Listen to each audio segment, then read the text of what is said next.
For the sake of time, we're going to go ahead and get started. For all of you who are here on time, welcome and thank you for being here. My name is David Simmons Wood. I'm the Programs Director for Early Music America, and we're very happy to have you all join us for this webinar today with our guests from Realtime Music Solutions and talking about Rehearsal Live Share. And we were just talking before we opened up the meeting that, even though the pandemic has been going on a year plus, year and a half, and some people are emerging from, their lockdowns and might be meeting in person, the need to rehearse with those who we're not immediately next to is going to continue to go forward, whether it's just because we're wanting to be with somebody who's not in our town or other things. So this is a wonderful advancement in all of the ways that we can actually pull people together and continue to make music together, even if you're not right there. So I'm excited to have David Smith and Jeff Lazarus here to lead us through this demonstration and talk a little bit about the platform itself and some of the uses for it. You can always find out about our other webinars by going to earlymusic.america.org and finding our events calendar there. You can also find us on Facebook, Instagram, and Twitter, and on YouTube. We'll have this session will be archived there with our other webinars, so you can see it after the fact. And you can also find performances and interviews and more on our YouTube channel. Links to all of those are at earlymusic.america.org. So the presentation will be 40 or 45 minutes today, and then we're going to have questions afterwards for 10 or 15 minutes. If you have questions during the presentation, feel free to put them in the chat so you don't forget them, and we'll come back to them. Or you can just wait until the end and then do that way, and we will have you put those questions into the chat box so we can sort of make sure that we're covering all the bases as necessary. And I think that's it. So David and Jeff, I'm going to hand it over to you all, and welcome and thank you once again. Great. Well, thank you very much for having us. We're delighted to be here. We have worked with some of your colleagues over the last year, and as a classical musician myself, I'm very excited about early music, and I won't go into that right now because we're not here for that. What we will do is, before we jump into the presentation itself, we thought we would give you a live demonstration about how Rehearsal Live Share works. So I have some of our team standing by. Jeff is going to jump over and join in as soon as we verify that all of our audio connections and things are working.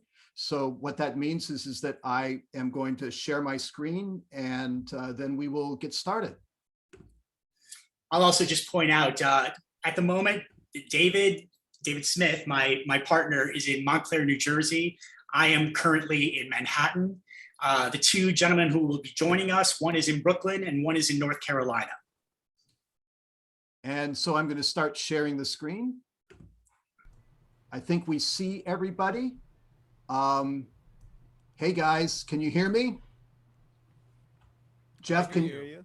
Okay. Yeah, I just confirmed that. David Horowitz, say hello and where you're from. Oh, David Horowitz, say hello and where you're from. Hi, I'm David Horowitz. I am from Tampa, Florida. Is that where you are right now? I'm sorry. I'm in Raleigh, North Carolina right now. You asked me where I'm from. Yes. My mistake. So I gave you the full truth. That's true. I just didn't want to provide any ambiguity here about where we actually are at the moment. So I will be more specific. Steve Wood, how are you and where are you currently?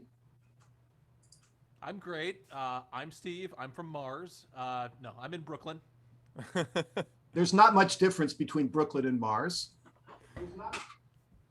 True. And who's the other person? Oh, Jeffrey.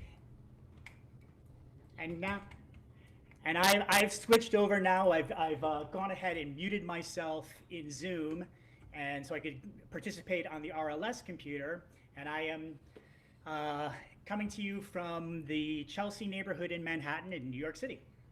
Okay, very good. So we're going to quickly do a quick demo. We're going to do a quick rehearsal using the tracks that we've laid onto the different machines. We're then going to do a quick recording, and then we're going to jump back and start the presentation proper. But we thought it was easiest just to show you how it works, and before we go into the text stuff. So here we go. If everybody's ready, we're just going to work on the first verse of In My Life. And here we go. Groovy.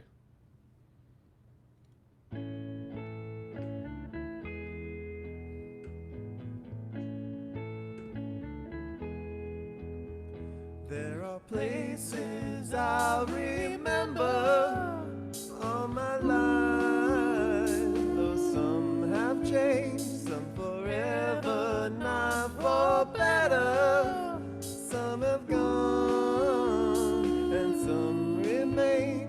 All these places had their moments with lovers and friends. I still can recall. Some are dead and some are living. In my life, I've loved them all. Okay, great. You guys sounded very good. I think, Steve, you got to watch a little bit of your slides when you release.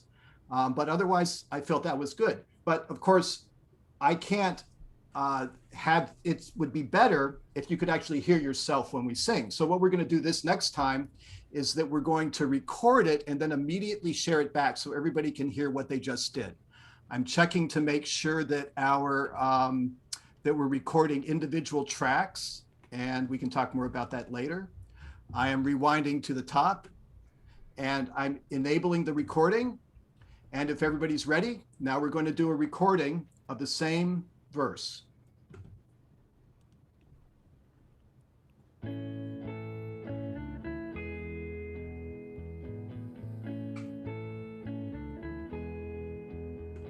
There are places I'll remember all my life, though some have changed, some forever, not for better.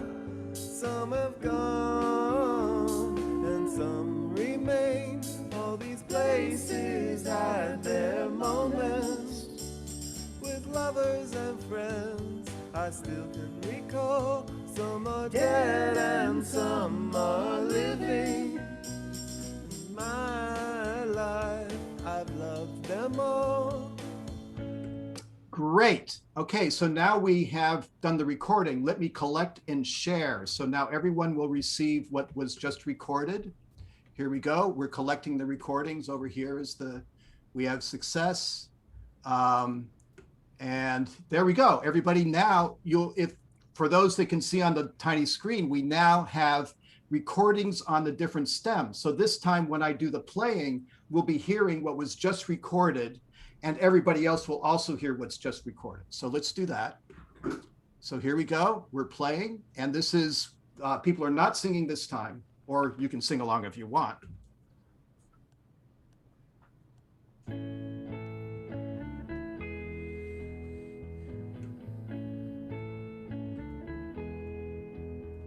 There are places I'll remember all my life, though some have changed, some forever, not for better.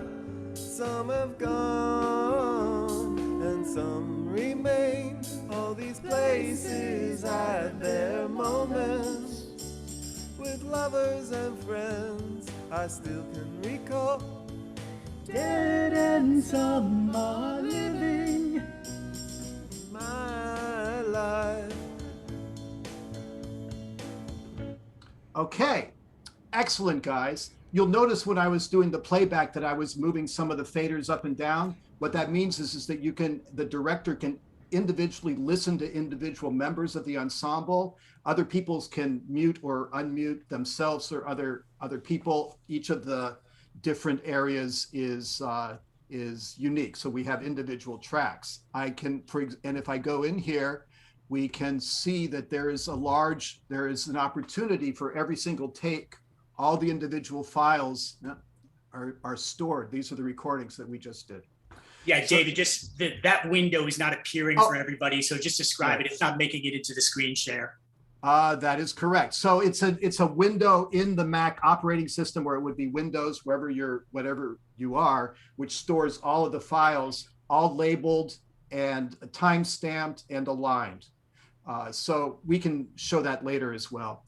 But anyway, I think at that moment, this concludes the very quick demo of Rehearsal Live Share, just to see us working it. And now what I would like to do is I'll end this rehearsal. I'll stop sharing the screen. We'll have the other guys join us in Zoom, and we'll start the presentation proper. Okay? Thank you very much, guys. And I'm stopping sharing and ending the rehearsal. See you on Zoom. See you on Zoom. So I'll quickly pick it up here. One of the tricky things we contend with is we have a driver, Zoom has a driver, the microphones have a driver. They don't always play nicely together. So we separate them when we do these types of webinars, just to avoid the kind of confusion that can happen. There's a lot of processing that happens on the RLS side that is very antithetical to the way Zoom handles video conferencing. So that's why we have to kind of switch back and forth when we're doing it.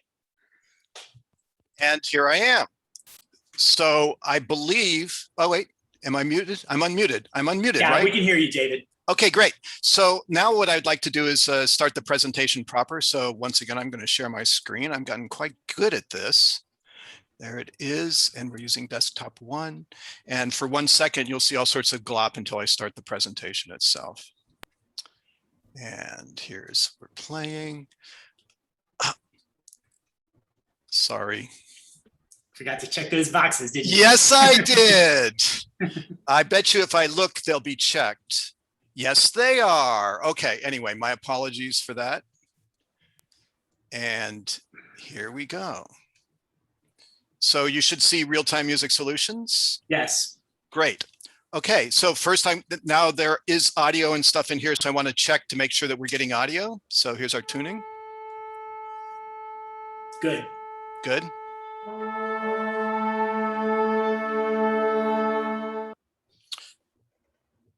Okay, well, thank you very much for joining us for this exploration of Rehearsal Live Share, and let's get started.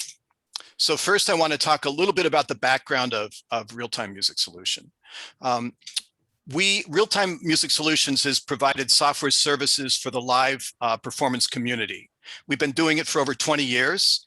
Our main focus has been in the world of theater.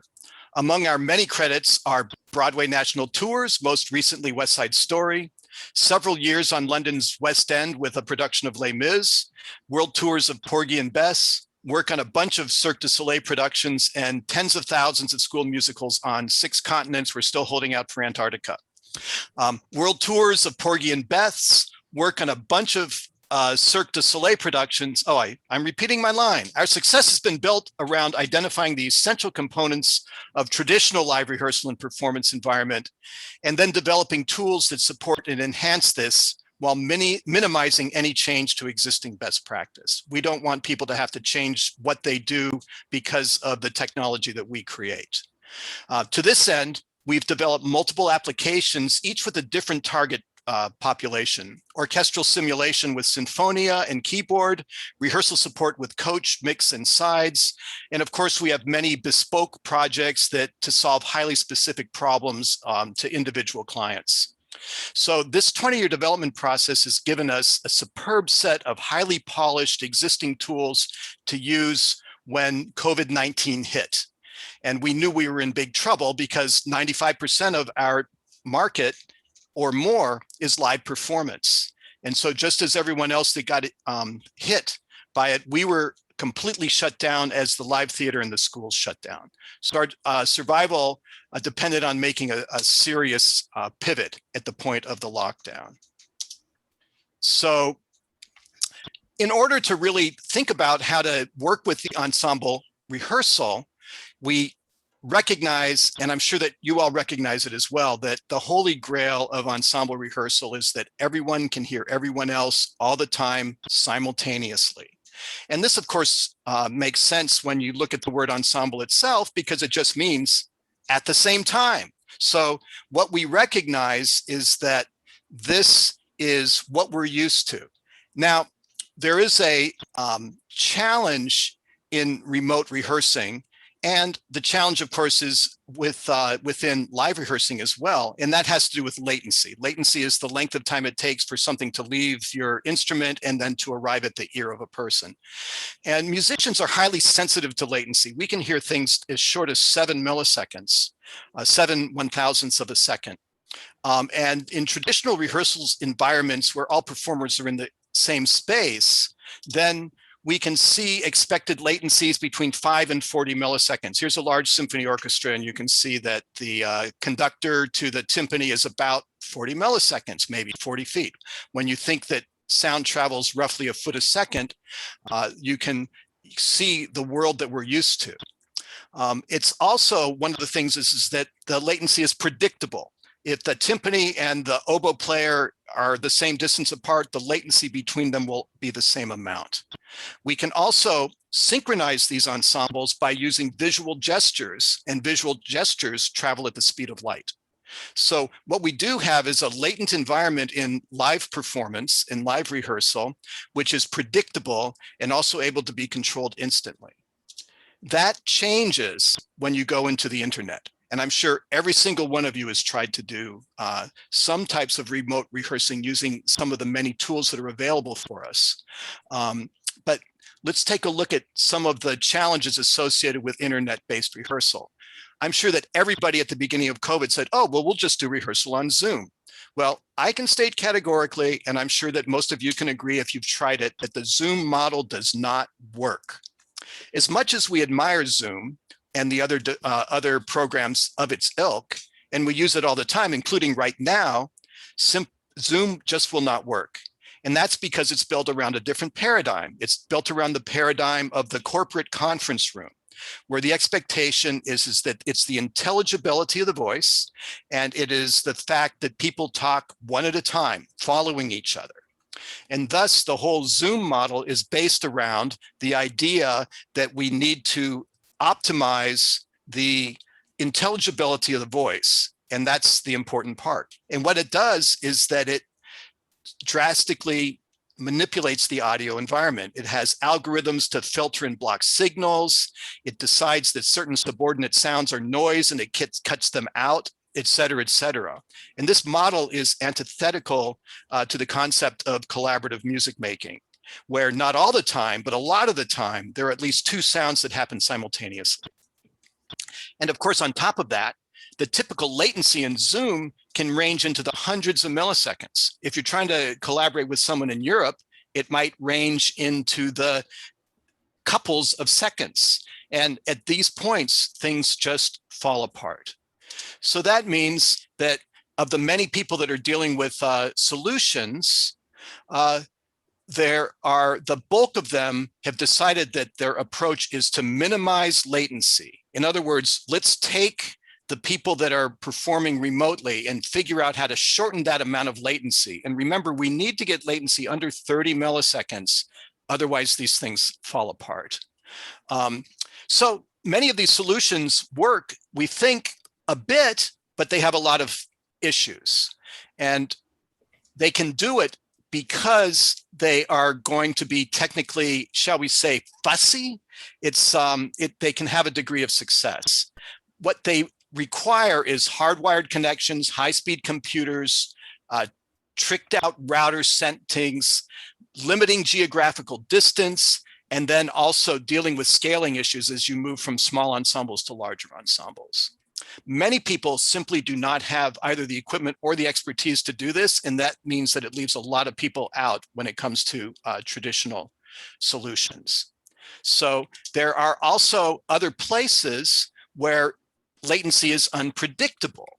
And that is because we cannot predict how long it's going to take for my speaking to get to each of you, because each of you are in a different place. You have a different type of a router. The internet packets are going to be routed in different ways. And what that means is that there are many, many places where latency can be exacerbated. So because of these, and because of these issues, and because of the fact that there were so many other people in this space of minimizing latency, we decided to take a slightly different approach. And that means that we had to, since we cannot reduce latency due to the laws of physics, we realized that we had to relax the holy grail in the statement of everyone can hear everyone all the time to everyone can hear everyone else as much as possible. And we'll get into that a little bit later. But along the way, we also decided that we had another couple of design features that we wanted to incorporate. And those are to prioritize synchronization and audio quality over latency. We're musicians. We want our audio to be as pristine as possible, and we want that stuff to arrive within the 3 to 7 milliseconds that is considered appropriate for musical performance. We also wanted to be able to have this open to everyone. So any internet environment and on any platform. And by platforms, we mean not only computers, but also cell phones, mobile devices. And with internet environments, we mean that not only can we do it on wired internet, but we can do it with Wi-Fi, and we can also do it over cellular. We also recognize that if we waited for the perfect to be the enemy of the good, that we would never release anything. So we started as soon as possible by releasing a basic Rehearsal Live Share application and then making significant updates on an almost weekly basis. Along the way, we were fortunate enough to have many different client partners that went along with this experimental ride and worked with us to not only increase the quality and the deliverability of it, but to also listen to them and see what did they need in terms of rehearsal. I thought I would describe the way that the Rehearsal Live Share philosophy is, but I thought instead that I would play this little video that David Horowitz so thoughtfully put together. And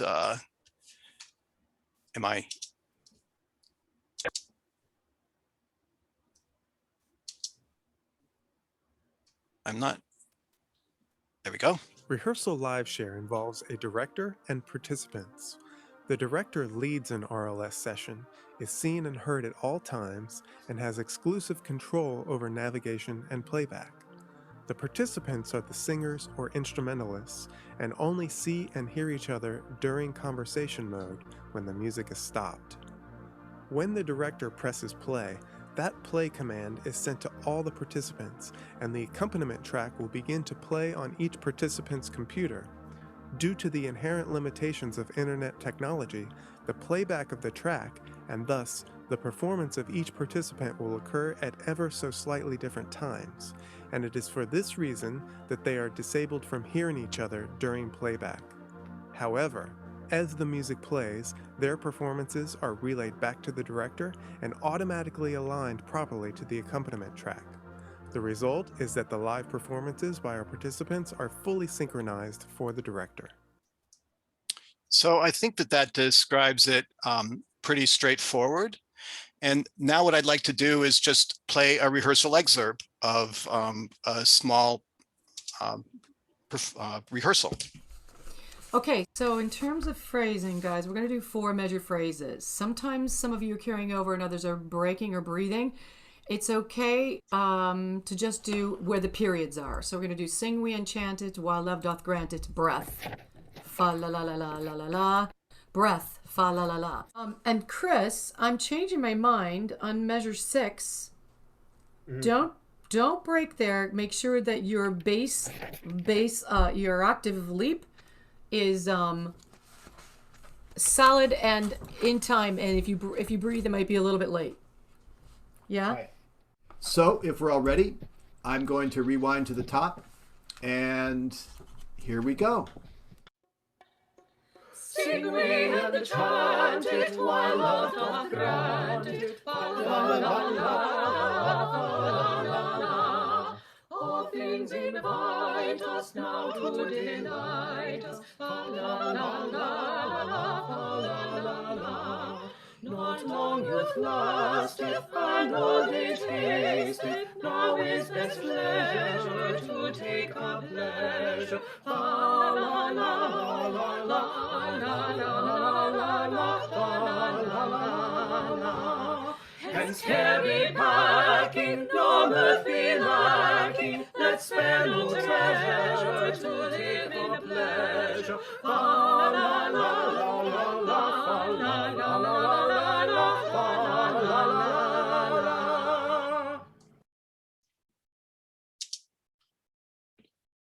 Great.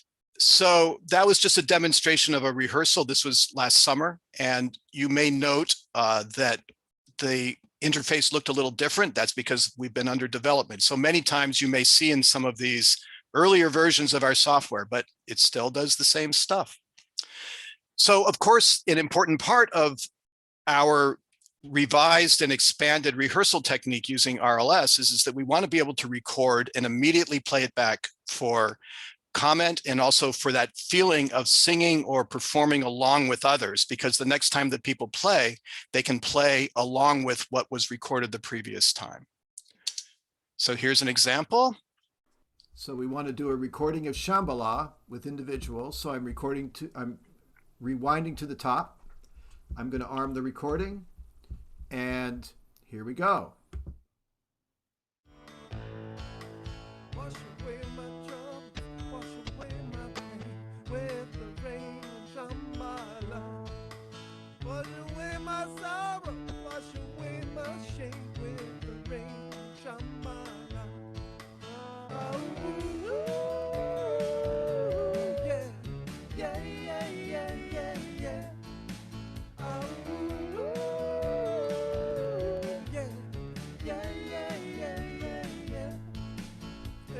Okay, so I'm going to share. I got Dave and Jeff waiting for Steve. And there it is. Okay, so rewind and play. Wash away my troubles, wash away my pain with the rain and Shambhala. Wash away my sorrow, wash away my shame with the rain and Shambhala. Oh,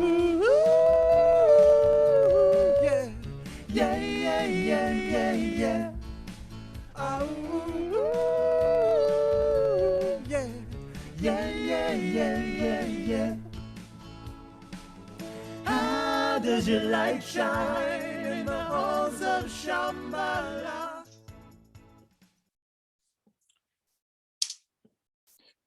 Great. So those are some of the basic features that we had demonstrated before. But as I said, that part of what we were doing is a very agile and aggressive developmental timeline in which we were able to release major releases on a weekly or bi-weekly basis. There have been a large number of these. This timeline sort of highlights it, and I could go through and sort of bring things out and talk about them. But once again, instead, I'll just play our video of where we were at the end of the spring, 2021.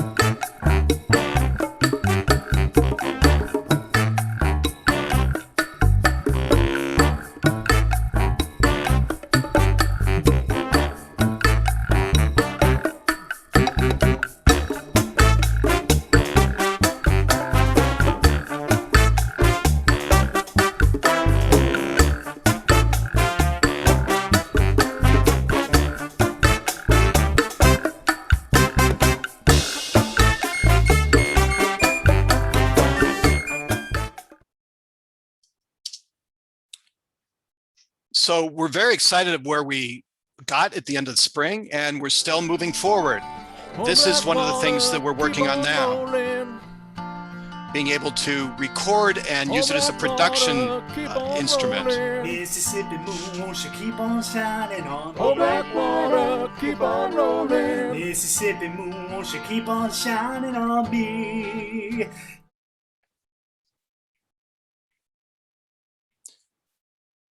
So once you've made the recordings, it's very easy to collect them and bring them into your favorite video editor.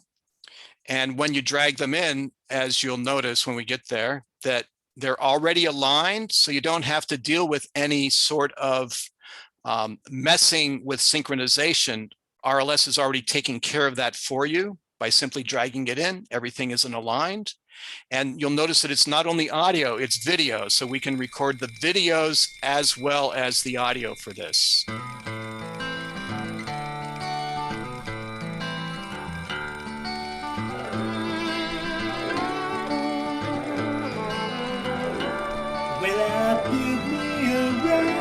she's ready for flow. And after just a little bit of editing, Oh, black water, keep on rolling. Mississippi moon, won't you keep on shining on? Oh, black water, keep on rolling. Mississippi moon, won't you keep on shining on? Oh, black water, keep on rolling. Mississippi moon, won't you keep on shining on me? Yeah, keep on shining your light. Gonna make everything pretty, mama, gonna make everything alright.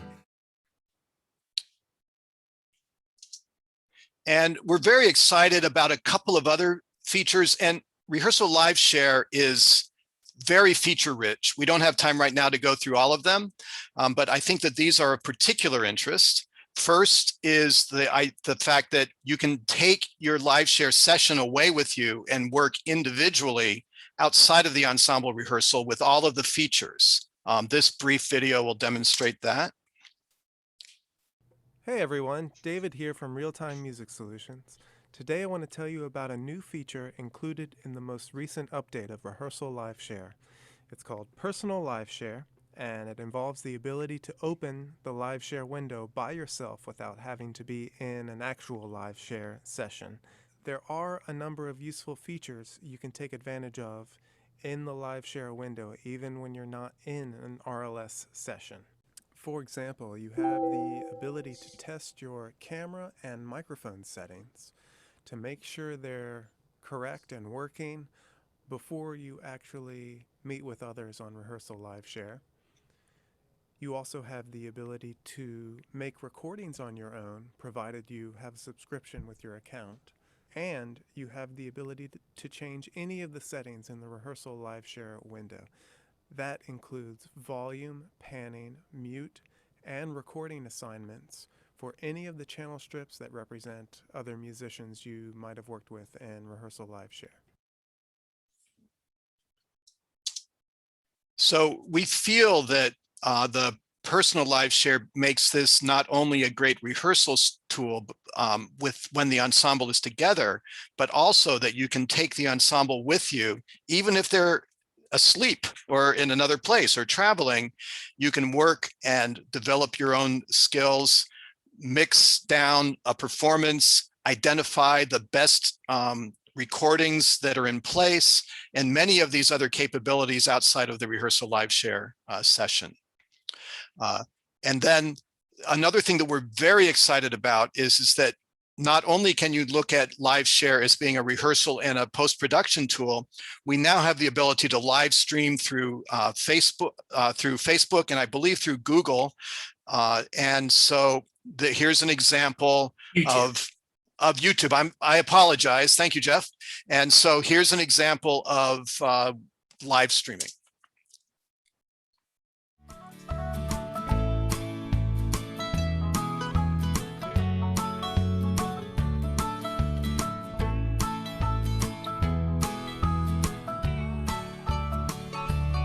So rock me, mama, like a wagon wheel. Rock me, mama, any way you feel. Hey,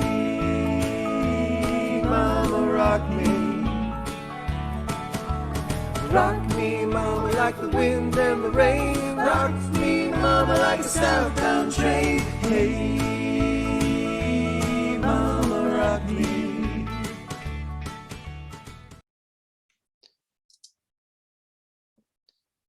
And at the moment, this concludes this part of our presentation. I want to thank you for showing up and listening to us. And at this point, I would love to open the floor to any questions, and we can have further discussion and open up and talk about more parts of Rehearsal Live Share. And I am going to, speaking of sharing, I'm going to stop my share. I'll go ahead. There are a couple of questions that have been put into chat already, and I'll start taking them in order. So the first question, up to 871 seems like an awfully specific number. Is that large number attempted? So the thing about the number associated with a given session was previously limited to 30. It was 30 in this sense. There's one director plus 29 participants. The larger the number of people associated with the session, the higher the demands are on the director's computer. All the participants can get away with a pretty basic, I don't want to say nothing machine, but your average iPhone or Android device or typical cheap laptop that you're going to buy off the shelf is perfectly fine as a participant. However, on the director side, you really need to have, you got to have some heavy guns, and you got to have a computer that's capable of processing a tremendous amount of data all at once. We've been able to relieve that burden somewhat by creating a feature called serialization, which allows the load to be spread across multiple machines. In other words, one top-level director may invite several sub-directors into the session, and they in turn can invite participants. And since directors can also participate in a session, they all can be part of the group. And the way the math works out, and again, 871 is, it's a bit of a crazy number. We're not expecting that really to come up, but it is possible if you have 30 directors, one top-level director inviting in 29 sub-directors, and each one of those directors has a tremendously powerful computer. And then each of the sub-directors in turn invites another 29 participants. When you add all that together, the number arrives, the sum is 871. Right. Yeah, I'm sorry. 29 squared is 841. Those are the 29 groups of 29 participants plus the 30 directors equals 871. That's why that number is specific. Yeah, sorry, David explained it much more succinctly, but it's the serialization component of it that I think is important here. If you had a group of 15, which is maybe an average size ensemble, if you're a director and your computer isn't so great, you might struggle with that. But if you spread that load across 2 or 3 sub-directors, suddenly you're in business. Yeah, and actually this is a good segue, Jeff, into the next question from Kathy as a collaborative pianist working with individual singers. So I think that this is an area that we're working on. My wife is a voice teacher, and we're very interested in seeing how RLS will work within the context of the private voice lesson. In the case of this, one of the things that I think is very important to remember is that the way that RLS works for individual, for groups to perform in synchronization is that there's an underlying backing track which is shared across all of the different host machines. That way, when the director hits play, everyone is playing back this backing track, which could be as simple as just a metronome, but it could be as complete as the entire orchestral ensemble that's sitting underneath it.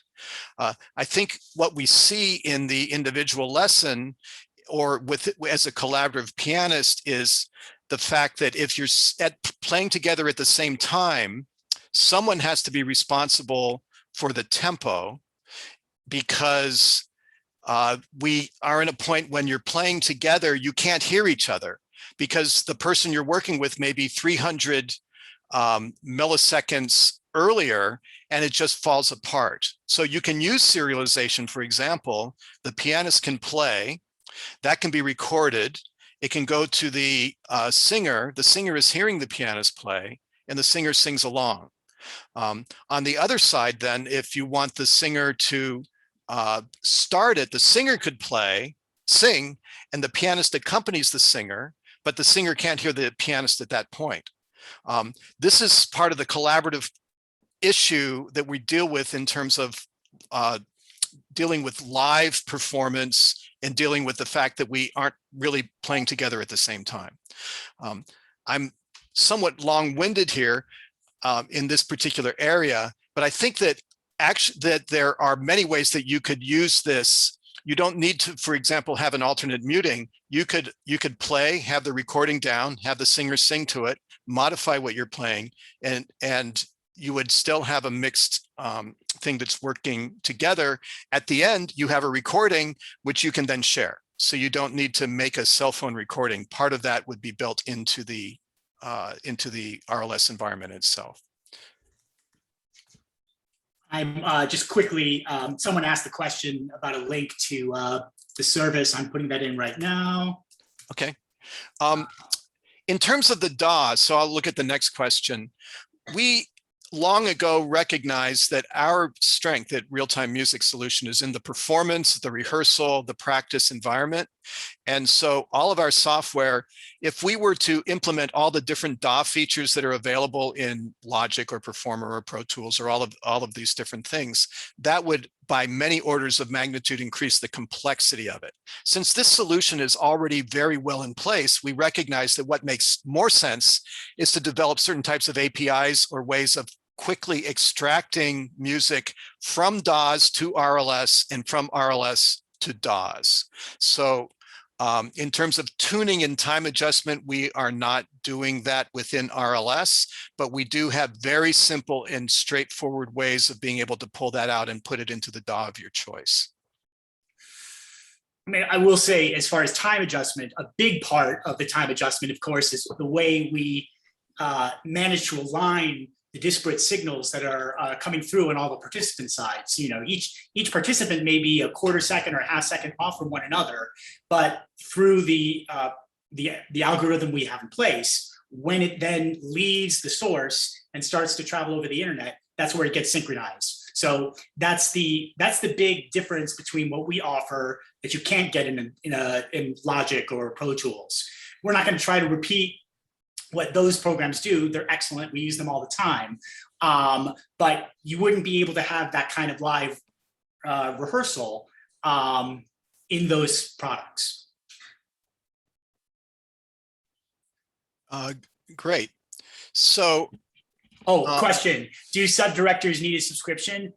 Yes, they do. Anybody who is going to direct, including a sub-director, would have to be a subscriber. But this might actually be a good point, Jeff, to point out that how expensive this product is. Sure.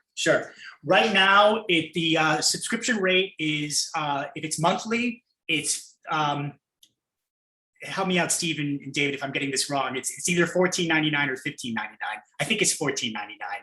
Maybe one of you can confirm that. So monthly of $14.99. And then the yearly would be $149.99, essentially giving you 2 months free if you do an annual subscription.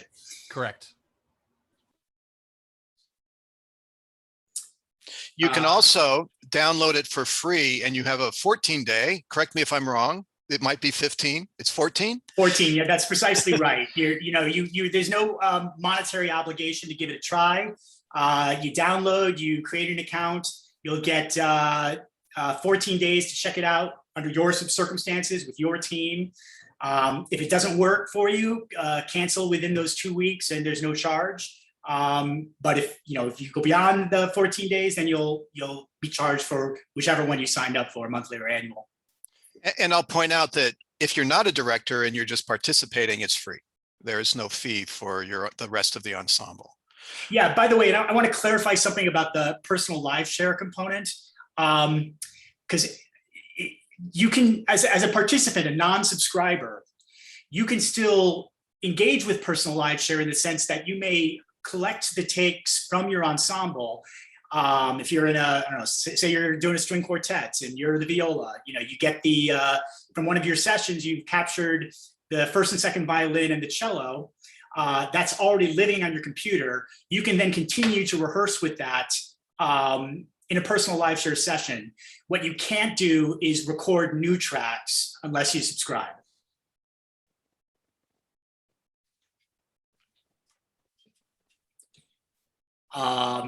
More questions? While we're waiting for a few other questions, I'll throw questions out for those people who are with us that might help us to sort of spur forward, which is how many, I'm curious to know how many people who are participating here have attempted to do something with like Zoom or whatever, and then had to move on to another option. Because I know lots of us tried many other things and just realized that ultimately it wasn't in there. But we can do that by by a show of hands. Yeah, or the or you know, we've already got one little green check mark in here. Yeah.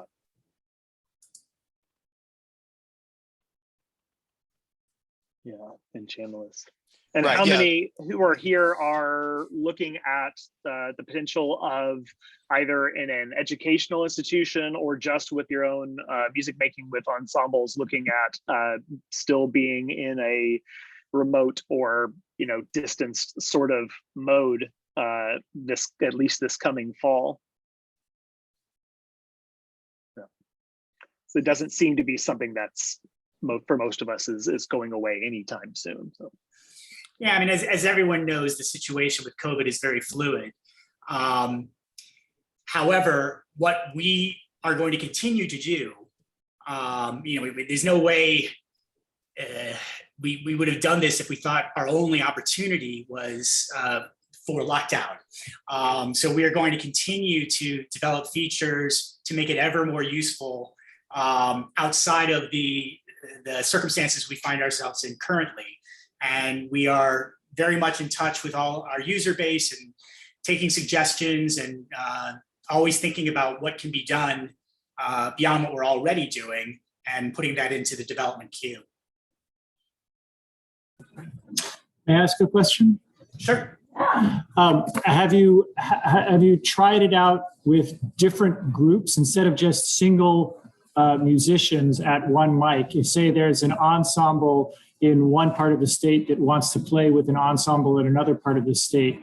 So they are in a room themselves, but they're playing together. Have you ever done anything similar to that? Well, I can't say that I mean, you know, it's possible that that's been done, but I can't say that we personally have experimented with that. I can tell you though, and this is somewhat analogous, we had a high school in Michigan, a high school symphony orchestra where they had a hybrid program where they were in school a few days a week and at home a few days a week, and it was rotating.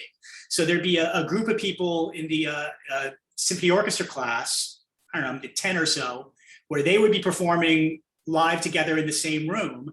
And the conductor had RLS set up and had the whole, the monitor video projected on a big screen so that all the other musicians could see it.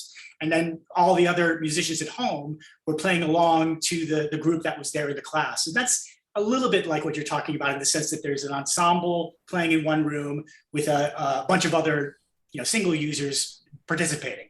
Yeah, that's excellent. So I'm curious about, you know, the sound quality of trying to get that larger group. Do they one microphone? Do they have 10 microphones? Do you have any idea of the logistics of that, how that works? Well, I can talk a little bit about that as a sound designer. You know, garbage in, garbage out. So you have great mics and you have good gain stages, and then it can sound really good. If you have bad mics or you don't know how to deal with the microphones, it's not gonna work. I think that what we have discovered is that most electret condenser microphones that are attached to a computer or the built-in microphone on an iPhone are adequate. You know, they work fine. Other devices such as, David, I see you have AirPods, and the AirPod microphone, let's just face it, it's horrible. It's designed for talking. It's an 8K, it's an 8-bit, and it has incredible latency as well that's added on top of it. So there is some expectation that the quality of the microphone. Now, that's a preface.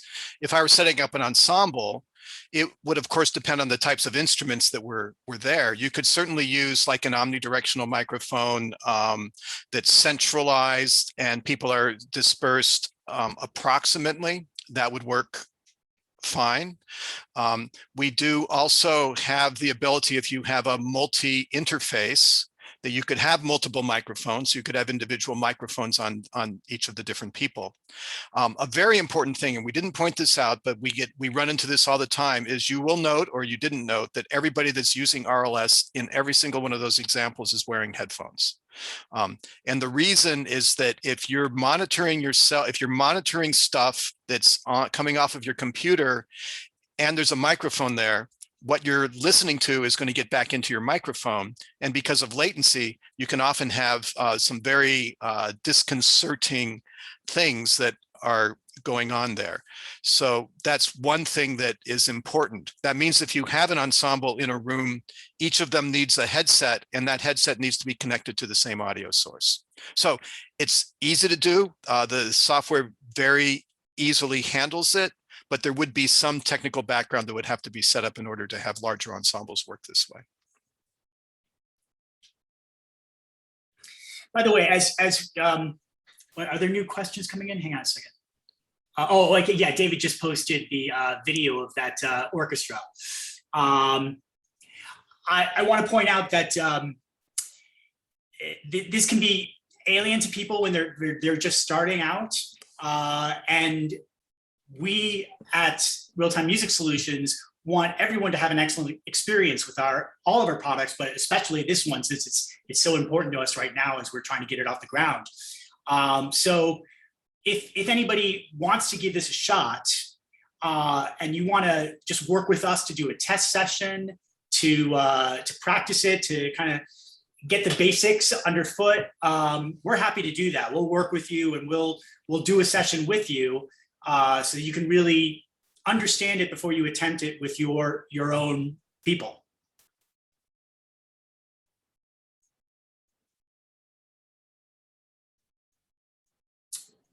Did I miss any questions? We were talking about headphones. I just wanted to iterate wired headphones. Bluetooth can introduce extra latency, which is fine for having a chat, but not for music. So wired headphones for everybody, but they can be, I've got a pair of cheap wired Panasonic earbuds that work just fine when I plug it into the iPad and I take part in a session. So yeah, just want to get that out there. I see that there's some commentary from a couple of people how they're using or they've tried things like Jamulus and Jamkazam. Those products fall into the category of what David referred to earlier in the presentation about trying to minimize latency. They're not eradicating it. They do the best they can with trying to get that latency to as a low a point as possible. And it can work. But there are a lot of constraints and it falls apart very quickly. You've got to be close to each other. You got to be within, I don't know, maybe 10, 20 miles. You've got to have a relatively small number, 5 or 6. I think I've heard people get, under ideal circumstances, get up to 8, but I've never heard anybody have success above 8. And you have to have a hardwired connection, which, for some people, that's not that big of a deal. If they have an Ethernet routing system where they can get close to their router to just plug in a hardwired cable. But then also there's a fair amount of, to really get it to work well, or as well as possible, you have to do some fairly sophisticated tweaking of the router itself. So if you and everyone in your group can do all that, you can have some good success with those programs. We just don't think that's practical for a large number, especially when you want to get into just a range of different platforms and devices. Yeah, I've looked at a lot of these. My wife has done a lot of exploration, and there's some work with hybrids, like using clean feed for the audio and then using Zoom for the video. And every single one of these, once it's up and running, it sort of works for a couple people. So it might work all right in a private voice environment, or a duet or something like that. But even then, I know that the pianist that I worked with is still having to deal with that 30-second latency thing where you have to pretend that you're playing a pipe organ, when you ba, that type of a delay, and then you have to anticipate it. And this, I think, gets into the way of being musical. I mean, if you're a pipe organist or a timpanist that's sitting in the back, you're used to it. You're used to anticipating. But for a pianist that's doing opera arias or something like that, even a 30-millisecond delay is distracting. And then you sort of power through. That's the word I hear. Yes, it works. It works fine. We sort of power through. I sort of push, and then they pull. So what we recognize is there's an awful lot of effort going on in that particular field area. And we thought, why compete when we have all of the people have all these choices? Let's come up with a product that really is significantly different, has a completely different philosophy in the way that it works, and take advantage of all of the years and years of development that we've already had. We were able to place RLS right on top of our existing software engines that have already been well developed. So, I think that we're really well positioned at this moment to continue to develop RLS, to provide additional features, to work with our clients, and continue to develop it so that it's not only a rehearsal tool, it's a performance tool, it's a production tool. And just sort of to end this little stream of consciousness, in many of the people I'm talking with, they actually absolutely anticipate using this in anticipation of their summer 1-month residency in Europe, for example. And instead of saying, okay, everybody learn your stuff and we're going to get together for 2 weeks and we're going to work really, really hard for the first week, everyone can rehearse the whole year. They can get very comfortable with it. And then when you land, you've already done all the rehearsals. You're really just integrating within the acoustical space. One of our colleagues here, Wen from Montclair State, was one of our experimenters right at the very beginning. And she reported that when they were able in December to have their single performance, they were given 1 hour in the room, and that was half an hour of setup and half an hour for their performance. And because of the ability of them to rehearse together ahead of time, what would have been really a disaster ended up being a really amazing experience for everybody. Not only because RLS made them exquisitely prepared, but also because here we are together in the same space. Isn't this exciting? And so the excitement and the joy of finally being able to get together to do the performance, she said that this was one of the best, most musical performances that she'd ever had, just because they were translating that joy of being together again into the exuberance of the performance. Well, we're almost at 5 o'clock. I'll just take the last minute or two to say thank you for having us, giving us a chance to show off our wares.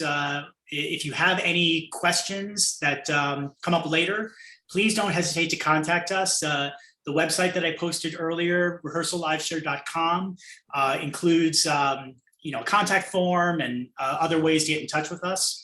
And again, we're happy to help in any way we can to make the process as easy or just to at least help you to understand what you can or can't do with it and experience it, for yourself. And thank you again. And thank you all for joining us, everyone here, all the Davids and Stephen and Jeff. Thank you all for showing this to us and to helping us, make music together, no matter how many miles we have in between. And this is a wonderful solution, and it's a very creative way of thinking about doing this as well. We will have this recording archive, so if anybody wants to take a look at it again or think back through things, you'll be able to see that. For everyone who registered through our website, we'll send you a link to that as soon as possible, and we'll also put it onto our YouTube channel after that.